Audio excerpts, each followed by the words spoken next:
అందరికీ నమస్కారం అండి. ఈరోజు మనం కె తాయారమ్మ గారు రచించిన అత్తయ్య సన్నిధి అనే ఓ చక్కటి కథను విందాం. ఇక కథలోకి వెళ్దాం. విదేశాల్లో 6 ఏళ్లు చదువు వెలబెట్టిన తర్వాత ఇండియాలో నా చదువుకి తగిన ఉద్యోగం లభించింది. బొంబాయిలో ఓ పెద్ద ఆఫీస్లో మేనేజింగ్ డైరెక్టర్గా స్థిరపడ్డాను. 8,000 రూపాయల జీతం. అదొక వ్యాపార కేంద్రం. దాని మీద చాలా లాభాలు వస్తూ ఉంటాయి. ఇంతవరకు నేను ఒంటరివాణ్ణి. చాలా ఆఫర్స్ వస్తున్నాయి.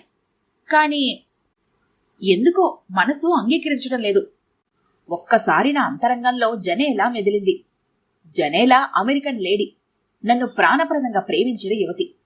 కాని అప్పుడు మాట ఇవ్వలేకపోయాను. దానికి కారణం కృష్ణప్రియ. కృష్ణప్రియ మావయ్య కూతురు. అసలు నా బ్రతికే మావయ్యతో ముడిపడి ఉంది.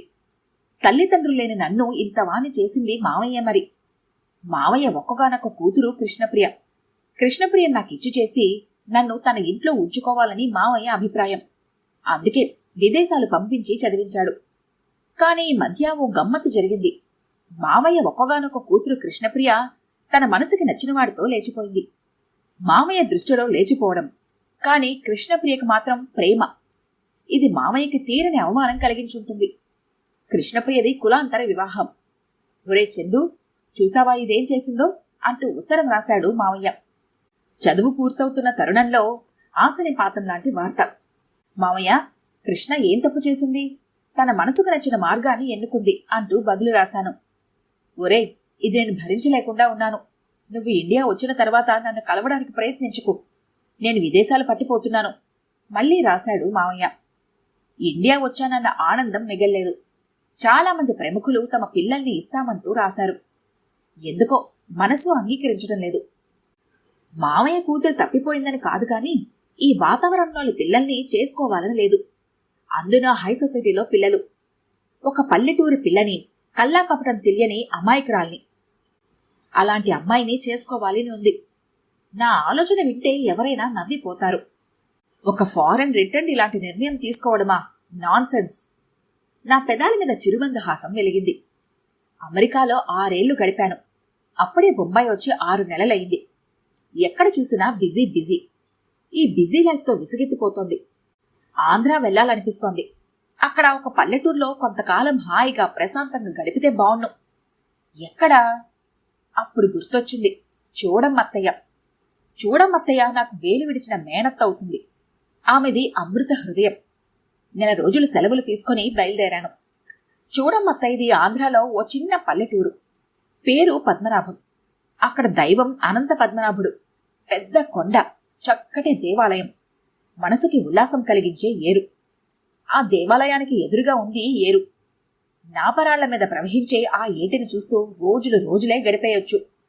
ఆ దేవాలయానికి ధర్మకర్తలు, పూజారులు అందరూ కూడా చూడమ్మత్తయ్య తాలూకు వాళ్లే. చూడమత్తయ్య మామగారు, బావగారు, భర్తగారు అందరూ కూడా స్వామివారి కైంకర్యం చేసి తరించేవారు. ఇప్పుడెవరూ లేరు. అసలు చూడమ్మత్తయ్యకి సంతానమే లేదు. దూరపు బంధువుల అబ్బాయిని పెంచుకుంది. పేరు పాండురంగ. పాండురంగ పట్నాల్లో చదువుకుంటున్నాడు. అసలు ఇలాంటి ఉద్యోగాలవి ఇష్టం లేనివాడు. ఏదో గవర్నమెంట్ ఉద్యోగం చేస్తున్నాడు.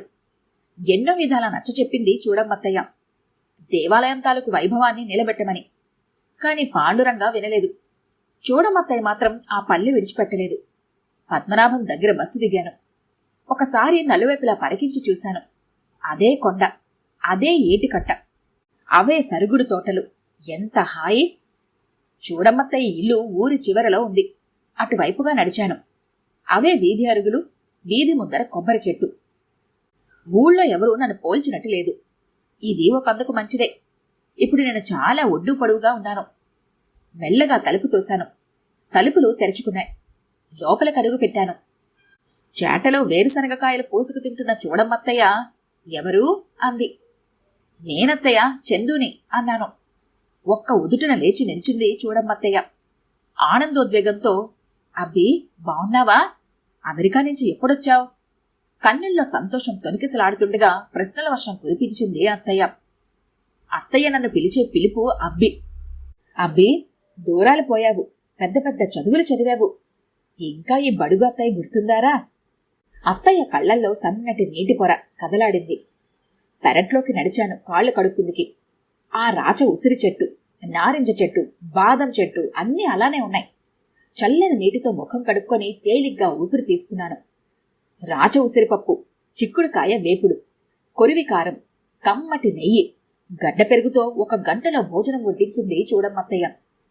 చూడమ్మత్తయ్య చేతి భోజనం నాకేం కొత్త కాదు. చిన్నప్పుడు తరచూ పద్మనాభం వస్తూ ఉండేవాణ్ణి. మావయ్య అడ్డు చెప్పేవాడు కాదు. చూడమ్మత్తయ్యది అమృతహస్తం. మామిడి పింజల ఆవల ఊరబెట్టడం, నారింజ రసంలో పచ్చిమిరపకాయలు, మామిడి అల్లం ముక్కలు ఊరబెట్టడం ఆమె హాబీ. కుండలో చెద్దన్నం పోసి ఇవన్నీ పిల్లలకి పెట్టడం ఆమె హాబీ. తమలాంటి బంధువులు చూడమ్మత్తయ్య దగ్గర ఉంటూ ఉండేవారు ఇదివరలో. అత్తయ్య, పాండురంగా ఎక్కడున్నాడు అన్నాను రాత్రి పక్క మీద నడుము వాలుస్తూ. ఆరుబయట ఇద్దరం మంచాలు వాల్చుకొని పడుకున్నాం. అత్తయ్య విషాదంగా నవ్వింది. అరే అబ్బి, కన్నబిడ్డలకి ఈ రోజులో తల్లిదండ్రులకు లెక్కరారు. ఇక పెంచుకున్న బిడ్డ సంగతి వేరే చెప్పాలా? ఆస్తిపాస్తులన్నీ అమ్మేసి హైదరాబాద్ వెళ్లిపోయాడు. ఇల్లు మాత్రం నాకు మిగిల్చాడు. దేవాలయ భూముల మీద పండిన గింజలు మాత్రం వస్తాయి. మిగిలినవన్నీ ప్రకృతి వరప్రసాదాలు అంది ఆకాశంలోకి చూస్తూ. గాఢమైన నిట్టూర్పు వెలువడింది నా నుండి. పాండురంగకి పిల్లలందరూ అన్నాను మళ్ళీ. 2 అని ఇంకేదైనా మాట్లాడబ్బి అంది అత్తయ్య ప్రసంగం మార్చే ఉద్దేశంతో. కొంతసేపు అమెరికా విశేషాలు అవి చెప్పి నిద్రలోకి జారిపోయాను. మరునాడు ఉదయం సూర్యోదయం కాకముందే వేపపుల్ల నోట్లో పెట్టుకుని ఏటివైపుగా నడిచాను. అప్పుడే చీకటి పొరలు కరిగి వెలుగురేఖలు పరుచుకుంటున్నాయి. ఎప్పుడూ టూత్పేస్టు బ్రష్లతో పళ్ళు తోముకోవడం బోరు. వేపపుల్లతో దంతధావనం ఓ థ్రిల్లింగ్. ఏటి నీటిలో కాళ్లు పెట్టుకుని ప్రకృతి దృశ్యాలు తిలకిస్తున్నాను. ఎంతలో సన్నని గజ్జల చప్పుడు. వెనుతిరిగి చూశాను. 18-20 మధ్య గల వయసున్న అమ్మాయి. ఉషస్సు మధ్య విచ్చుకుంటున్న సంధ్యా రాగినిలా ఉంది. లేచి నిలుచున్నాను. బెదురు చూపులతో బిందె చంకన పెట్టుకుని నిలుచుంది. అదొక మనోజ్ఞ దృశ్యం. పలకరించాలి అనిపించింది. చాలా రోజులుగా ఆడామగా తేడా తెలియకుండా మసిలే వాతావరణంలో ఉంటున్నాను. ఇప్పుడు ఈ దృశ్యం మనసుకి గిలిగింతలు పెట్టింది. మీరు అన్నాను మెల్లగా. నేను తడబడింది ఆ అమ్మాయి. చెప్పమన్నట్టు కనులతో సంజ్ఞ చేశాను. నేను మనోరమ. అంటే కరణంగారి అమ్మాయా? అవును అన్నట్టు తల ఊపింది. ఆడబోయిన తీర్థం ఎదురయ్యింది. నేను వెతుకుతున్న తీగ నా కాళ్లకే తగిలింది. ఇది వరలో నేను చూసిన మనోరమ వేరు. సన్నగా, పొట్టిగా, లంగా జాకెట్టుతో ఉండేది. కాని ఇప్పుడు ఒక మనోజ్ఞతను సంతరించుకుని నా ఎదుట నిల్చుంది. ఆలోచనల నుండి తేరుకునేసరికి ఎదుట మనోరమ లేదు. చిన్నగా నవ్వుకుంటూ ఇంటికి నడిచాను. అత్తయ్య కొబ్బరి మట్టలు పెట్టి నీళ్లు కాస్తోంది. ఎందుకత్తయ్య నీకు శ్రమ? ఏటి నీటిలో స్నానం చేసేవానిగా అన్నాను. ఒరే, ఈ 4 రోజులు నేను చెప్పినట్టు విను, తర్వాత నీ ఇష్టం అంది కుంకుడుకాయలు పిసుకుతూ. నాకు తలంటి స్నానం చేస్తుందన్న మాట అత్తయ్య. మరోసారి నా పెదాల మీద నవ్వు వెలిగింది. అత్తయ్య చేయించిన తలస్నానం, పెరుగు గారెలతో భోజనం, కంటి నిండుగా కురుకు పట్టింది. నారింజ చెట్టు నీడలో మంచం వాల్చుకు పడుకున్నాను. సాయంత్రం 6 గంటలకి తెలివొచ్చింది. ఒరే అబ్బి, ఇదిగో టీ అంటూ తెచ్చింది చూడమ్మత్తయ్య. చూడమ్మత్తయ్య కాఫీలు టీలు తాగకపోయినా తయారు చేయడం మాత్రం బాగా చేస్తుంది. ఎందుకో మళ్ళీ ఏటికట్ట దగ్గరికి వెళ్ళాలి అనిపించింది. డ్రెస్ చేసుకుని బయలుదేరాను. ఒరే అబ్బి, నువ్విక్కడికొచ్చిన లాభం ఏమిటి అంటూ కసిరింది చూడమ్మత్తయ్య. అది నేను ఆమె సాన్నిధ్యంలో ఎక్కువసేపు ఉండలేదన్న బాధ. ఇప్పుడే వచ్చేస్తాను అంటూ బయలుదేరాను. సాయం సంధ్య కాంతులు కరిగి చీకట్లు విసురుకుంటున్నాయి. సరుగుడు తోటల మధ్య నుంచి ఏటివైపుగా వస్తోంది ఆమె. ఆమె ఎవరు? అదే మనోరమ. కాలిగజల చెప్పుడు అందుకు సాక్ష్యం. పలకరింపుగా నవ్వింది ఆమె. 2 పూటలా వస్తారా అన్నాను. తల ఊపింది వస్తానన్నట్టు. నేను 4-5 రోజులే ఉంటాననుకుంటోంది అత్తయ్య. కానీ సెలవులన్నీ ఇక్కడే గడపడానికి నిశ్చయించుకున్నానని తెలిస్తే ఎంత పొంగిపోతుందో. మీరేం చదివారు? మనోరమని సమీపిస్తూ ప్రశ్నించాను. హై స్కూల్ మట్టుకే అంటూ నవ్వింది. చాలు అనుకున్నాను అంతర్గతంగా. రోజు ఒక దినచర్య అయిపోయింది నాకు. ఏటి ఒడ్డుకి వెళ్లడం, మనోరమతో గంటలు గంటలు గడపటం మనసుకు ఏదో ఆహ్లాదాన్ని కలిగిస్తుంది. మనోరమ నా ఎదుటే ఏటిలో స్నానం చేస్తూ ఉండేది. ఇంత పసుపు ముద్ద పూసుకుంటూ ఉండేది. పల్లెటూరు స్త్రీలు బాత్రూంల గురించి ఆలోచించరు. వారికి ఇదే అలవాటు. తడిబట్టతోటే నీళ్ల మీద ఎత్తుకెళ్తూ ఉండేది. ఆ శరీరంలోనే వంపు సంపులు ఏ శిల్పి చెక్కిన శిల్పంలాగానో అనిపించేది నాకు. రోజు అనుకుంటున్నాను, మనోరమ విషయం అత్తయ్యతో చర్చించాలి అని. కాని అవకాశం చిక్కలేదు. ఆ రాత్రి వీధి వసారాలో నమారు మంచం మాల్చుకు పడుకున్నాను. అమావాస్య రాత్రి. చుక్కలు ఆకాశంలోనికి పొడుచుకొంటున్నాయి. వాటిని లెక్కిస్తున్నాను. పనులు ముగించుకుని వచ్చింది అత్తయ్య. ఒరే అబ్బి, పొద్దున్న సాయంత్రం ఏటికి పోతావు? నువ్వు ఎందుకొచ్చినట్టురా అంటూ నవ్వింది. అత్తయ్య బాధ నాకు తెలుసు. నేను అనుక్షణం ఆమె కళ్ల ముందు ఉండాలి. అత్తయ్య, నెమ్మదిగా పిలిచాను. ఏరా అబ్బాయి అంది ఆవలించి చిటికలేస్తూ. ఆమెకు అప్పుడే నిద్ర వస్తున్నట్టుంది.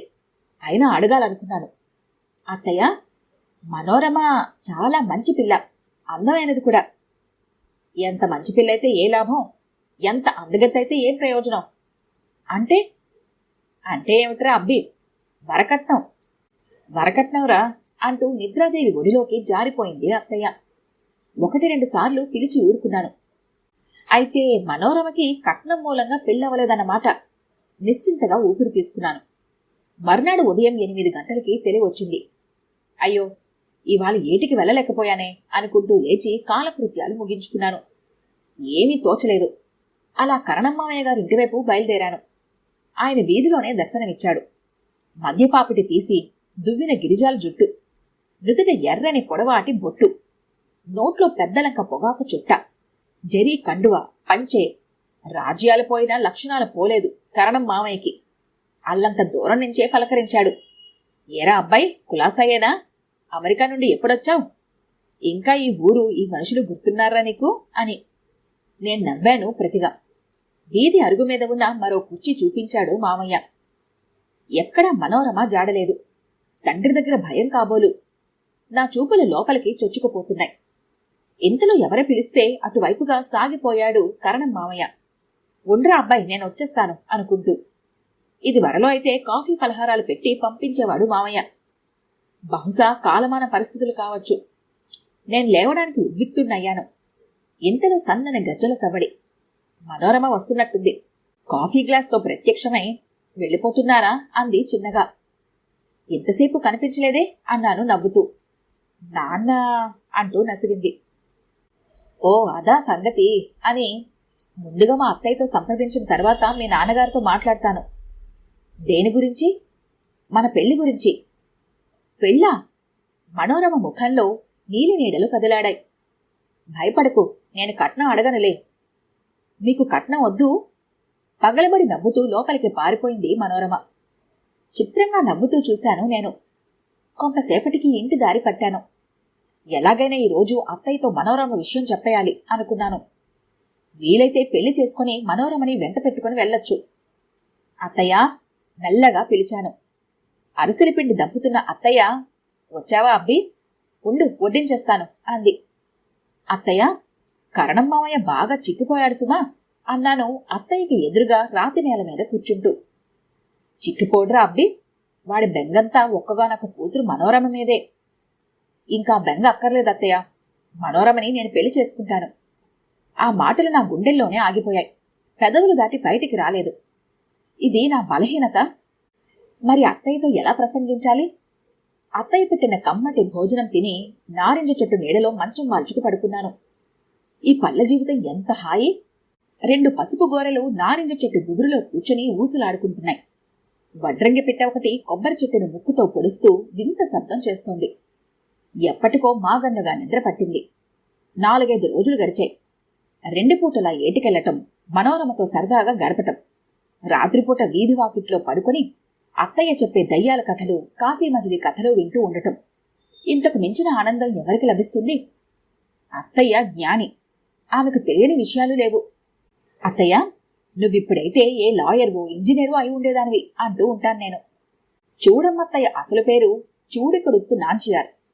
ఓసారి టీకాలు వేసేవాళ్లు వచ్చి ఆ పేరు పలకడం రాక సూరమ్మ అని రాశారు. దాంతో అత్తయ్య నానా గొడవ చేసింది. వాళ్లు నవ్వి ఊరుకున్నారు. మరో 2-3 రోజులు దొర్లాయి. అత్తయ్య నాకు కావలసినవన్నీ చేసి పెడుతూనే ఉంది. నేను హాయిగా ఉన్నాను. ఎన్నిసార్లు నేను మనోరమ గురించి అడిగినా 1-2 మాటలు చెప్పి దాటివేస్తోంది.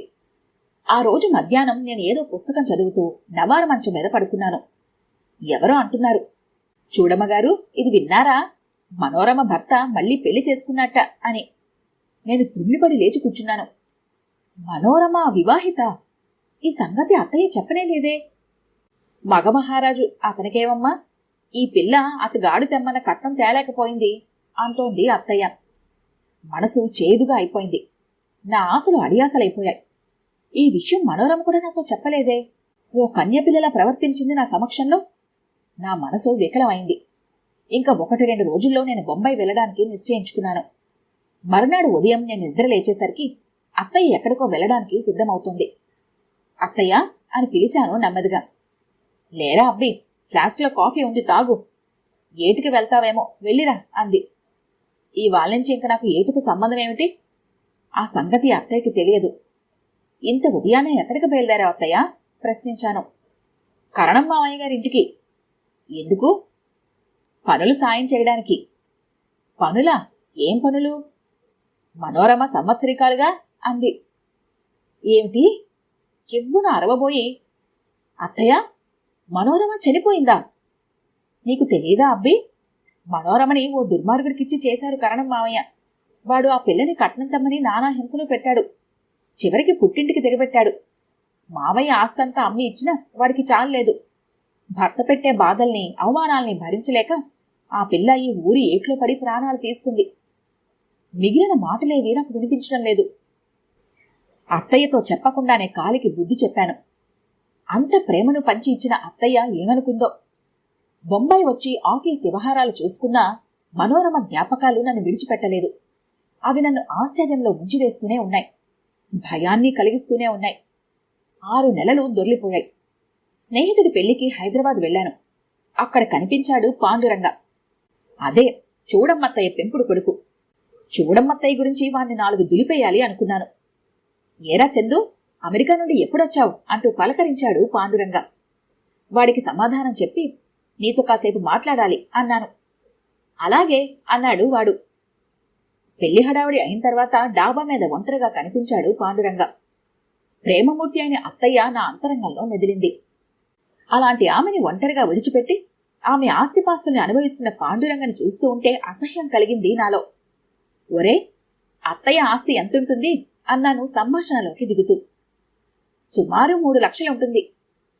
పిల్లల్లేని చూడమ్మత్తయ్య నిన్ను ఎందుకు పెంచుకుందనుకున్నావు?